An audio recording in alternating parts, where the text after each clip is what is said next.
तुमचं सर्वांचं स्वागत. मी डॉक्टर निर्मला अडसूळ. मी तुमच्यासारखेच पुण्याची नाही, आउटसाईड सोलापूरची आहे. तर माझं JNM हे 99ला कंप्लीट केलेलं आहे. त्यानंतर काय मी गव्हर्नमेंट जॉब येईपर्यंत मी BA LLB केले. त्यानंतर मला 2003ला JJला कॉल आला.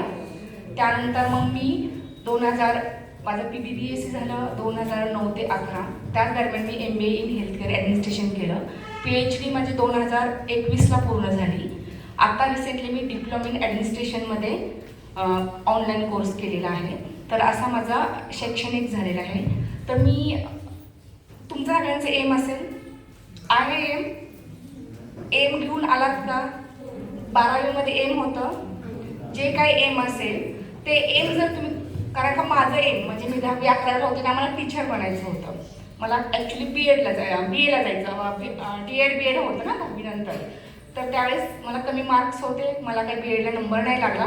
तर म्हणजे जे आपलं एम असतं आतून की मला असं बनायचं आहे, मला ते तिकडे पूर्ण नाही झालं. पण मी ते 16-17 वर्ष जो काही क्लिनिकल एक्सपिरियन्स केलं, त्यानंतर मी ॲज अ टीचर झाले. म्हणजे मला काय सांगायचं, एकच उद्देश आहे की तुमचं एम आत्ताच फिक्स करा आणि त्या ह्याने तुम्ही काय करायचं, तुम्हाला गो हेड करायचे. आणि त्यानंतर मला 2 मुलं आहेत. माझा मोठा 24 वर्षाचा आहे, तो त्याचा बिझनेस करतो. छोटा माझा 19 वर्षाचा आहे, त्याचं NDAमध्ये वयाच्या 16व्या वर्षी सिलेक्शन झालं. ॲज अ ऑफिसर आहे तो, नेव्हल ऑफिसर. आणि तुम्हाला मी एकच सांगेल की तुम्ही डेली एक्झरसाईज आणि माइंडफुलनेस जे एक्झरसाईज आहे ते ठेवा. की अनेक प्रॉब्लेम असतात तरच तुम्ही टॅकल कराल, कॉपिंग कराल. आणखी अनेक प्रॉब्लेम असतात आणि खूप ठिकाणी आपल्याला काय करायचं असतं की प्रत्येक एन्व्हायरमेंट सिच्युएशनमध्ये काय करायचं असतं की ॲडजस्ट करायचं असतं.